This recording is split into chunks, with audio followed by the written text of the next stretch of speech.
mina shaytaani rajiim bismillaahi rahmaani rahiim. maa ngi nuyu seen petit frère di ko commencé ci li nga xam ne moo def organisation bu rafet bi di nuyu xale yi nga xam ne ñoo waral bés bi tey. gis moo am mbégte bu toll nii fekkee lu mel nii macha allah ndax daara dafa fekk ne man éducation dafa nekk lu ma nekk donc éducation moo jiitu ci lépp lu mu mën a doon.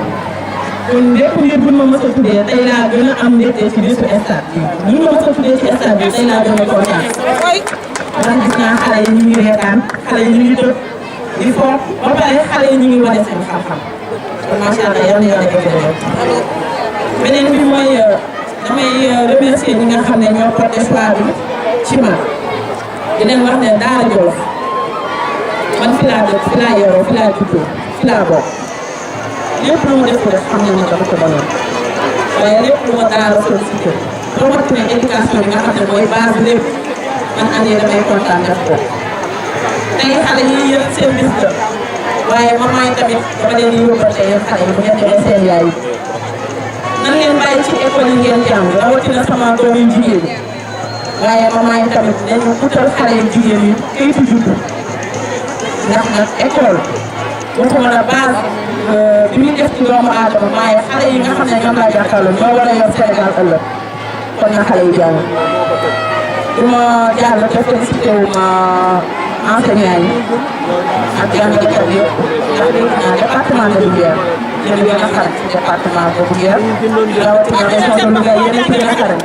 rawatina nag waa Daara loolu nag ñu ngi koy félicité inspecteur ci liggéeyam ak xarañam xale yi maa ngi leen di ñaax jàng dafa am solo man am naa ci exemple bu ndaw sama bopp lay commencé damaa teel a bàyyi jàng ndax bëggoon laa bàyyi waaye dama ko yëg ndax bëggoon naa heure bi ma weesu fi ma nekk kon loolu bu neen dal yéen la ngeen jàng xam ne Sénégal yéen a ko moom yéen a moom réew mi yéen a ko war a gouverner ëllëg li may wax nekk sama xol la Daara bokk na ci Sénégal képp boo jëlee ñi nga xam ne jaar nañ ci bopp réew mi département de Linguère muy Jolof gii ma dëkk ñu gënoon a mat fi leen soxee ko kon loolu yéen na ngeen koy yeggale ëllëg beneen bi mooy am na ñu ko fi jaatu léegi ñun maman yi nañ bàyyi suñu doom ñu jàng ba pare bu ñuy sëy ñu doog a sëy ndax teel a sëy dina andi feebar dina yàq jàngu xale bi waaye feebar bi muy andi ci xale bi moo am tënk gi mu tënk xale bi ci bépp